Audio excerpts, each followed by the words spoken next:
Hello there. So I had a little bit of time before a session, light body activation session that I'm doing. I thought it's been a while since I made a video, especially for my YouTube channel. So let's do it. Let's get into it. So for the last 2 months, I have been neglecting my light body activation techniques, and what's crazy is my Kundalini charge ended up condensing at first all the way back down my spine from the lack of techniques and light body techniques I've been utilizing, went down my spine, and then it comes up into my front chakra channel, and it gets kind of condensed into this pressure, this ball of tingly electrical energy, and it feels quite uncomfortable in the front chakra channel. But it usually gets condensed into my solar plexus. I think that has a lot to do with my astrological placements. I'm a Virgo. We have karma with stomach and backs. So I just so happen to have lactose intolerant stomach problems my whole life. And then I broke my back in a rollover accident. And I've had chronic pain ever since I was 17. But anyway, so it has to do with the way I conduct my life force energy flow. Essentially, we're conducting our life force energy that we're pulling in through the crown and through the root. It implodes out the outer walls of the torus, and then we direct its flow depending on the thoughts and the feelings and how they correlate to specific chakras on the frequency scale. So it's like you're conducting this flow constantly, pulling it in, imploding it out, and then conducting its flow with frequencies of thoughts and emotions or feelings. So I conduct mostly through the solar plexus, willpower. It's just a way, if I go unchecked and I don't meditate in the middle of the day, it's just the way I conduct my energy flow, imbalance-wise. So the energy condenses into the solar plexus and gets blocked, okay? And then I routinely, before bed, push it down for about 2 hours. It takes 2 hours to push this massive charge down into my fucking root. Once it gets into my root, it automatically tethers over like a solar flare, like sends flares first, and then the whole thing will just migrate over. It goes from uncomfortable pressure to orgasmic discharge. So I'll get like tingly electrical sensations all around my skull, and I think that's the Kundalini charge hitting my cranial nerves. I'll get colors in my vision, DMT dumps. So the Kundalini charge is electrical, and it grabs the scalar wave that runs to the center of your body, boom, boom, boom, boom, activates every chakra, grabs pineal, grabs pituitary, implodes in the thalamus, Christ died on the cross, corpus callosum, implodes there, gateway to God, and then it lights up all 12 cranial nerves. And so that's the sensation I get, and then I astral project, and then I wake up in the morning, and then I don't neutralize my energy flow through meditation in the middle of the day. So it just gets, it's all about your habitual patterns of your thoughts and emotions, and I just keep condensing it into the solar plexus. But anyway, I didn't work on it. I didn't push it into my spine for 2 fucking months, and it ended up condensing into the heart, which manifested as tight chest, pressure in the chest, even stabbing, shocking pains, which was quite intimidating. But I knew it was energy. So anyway, the last week or so, I've been finally pushing the damn thing down in my root so it can get over into my spine and then blow out the Kundalini charge in my auric field. And it's been every single night since I started, it's been astral projections again, and there's been good and bad. This is what I want to talk about. There was a strange entity that obstructed me the other night. So I'm under the impression, just from experiences, and no one can tell me otherwise, that there are entities working together to kind of block my ascension. As far as like when I astral project and I travel around, they're always there to stifle me or to not. They don't want me to travel around, basically. So a lot of times I'll be pushing the charge down, then it blows into up my spine through the Kundalini charge, and then I'm getting ready to leave my body, and then as soon as I start lifting out, there will be an entity there going boom, just on my shoulders, holding me down. I've shared videos like this before, astral agents.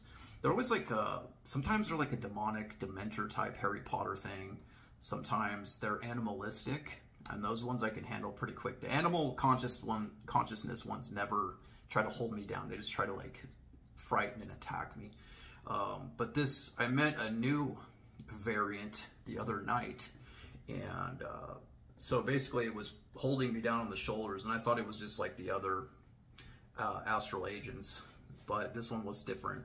I kept reaching for its hand to pull its hand or maybe twist its wrist off of me. And in the astral, it's interesting. Like, it's basically you have to hold attention and direct energy flow in to keep your form solid. So if your connections aren't very well, you can't hold a solid form of your hand. And so like this being had this form constantly holding, but then it would break form and be like an amorphous energy, but then it would come back and hold again, right? Because it was conducting the flow of its astral body into becoming solid.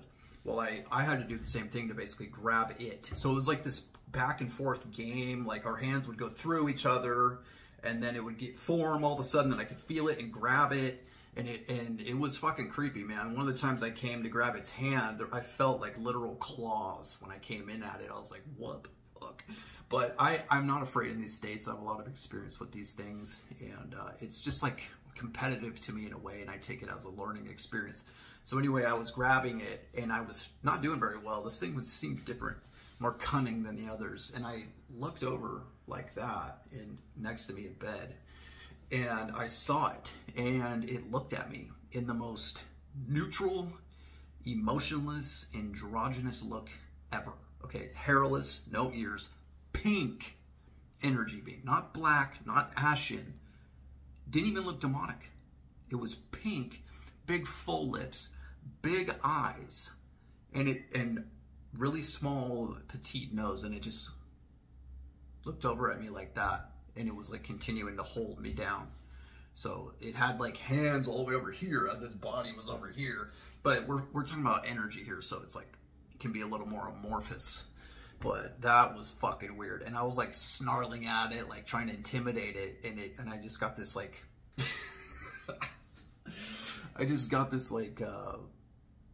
cute emotions. The human has emotions. That was the vibe I got off this thing. It was so emotionless and just neutral and just stared at me like this, like,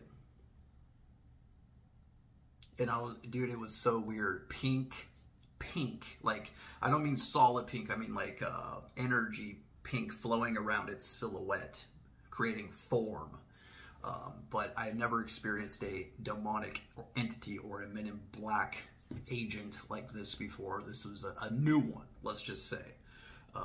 I wouldn't doubt for a second that they have all kinds of technologies, including, let's say, astral androids, androgynous entities that they can send out. We've all heard of familiars. We know what they're capable of technologically. They don't want us exploring, and they don't want us fucking around and searching. And the last 7 years, I was really getting deep, going into inner earth, traveling all over the place. And it just seems like they have like a track on me now, like a lock, a tag, something. But sometimes they're just there to hold me down. And in that one video, I said I caught the being, twisted its arm, took it over to the light switch, bashed its head against the light switch, and when the light turned on, it looked like a dude. And then the other night, I sat there in bed and talked to one of them. We had a conversation, and the dude had a British accent. So what I'm trying to say is I think that they have physical agents in 3D. They have human people that can project and intimidate people and get them to be afraid and not want to do this stuff and search around in their astral body. And then I think they have more like an organic technology of entities they can send out. And that would explain it's emotionless. It just seemed like an android, but it was a pink energy being. It was so weird. And Men in Black androids have been known to be completely androgynous and like emotionless and just fucking weird. So I don't know. I'm just being completely honest with you guys. Half of you probably think I'm a fucking schizo, but I'm compelled to share this stuff. In fact, it's my mission. It's not all light. Love, light, namaste through the ascension process. And I've been having some really beautiful astral projections too. In fact, I've been learning how to operate the Merkaba. It turns out you don't need to visualize tetrahedrons spinning clockwise here, counterclockwise here, but it's opposite because you're a man or a woman. God made it simple. There's an automatic way to spin the tetrahedrons, and I found it, and I've been practicing with it, and it's getting crazier and crazier. So basically I lift out my body and then I spin my Merkaba, and these instruments will start to manifest in my vision, these targeting GPS crosshairs and instruments and gauges and shit. And it's like this organic holographic technology that's built into us, and I'm just now learning how to use it, and it's been fucking interesting to say the least, and I can't wait to do it more and more. But it seems like there's people out there, factions, groups, whatever you want to call them, Orion group, that don't want me doing this stuff or teaching other people, but I'm going to continue to do it. It's my mission. That's why I came here. So I have to go into this session now, but I just want to say stay tuned, and if you're interested in doing a light body activation session with me, DM me on Instagram. You'll get the you'll find me there for the most part until I get my website created. But I love you all so much, and no fear, and stay fractal and stay up, baby.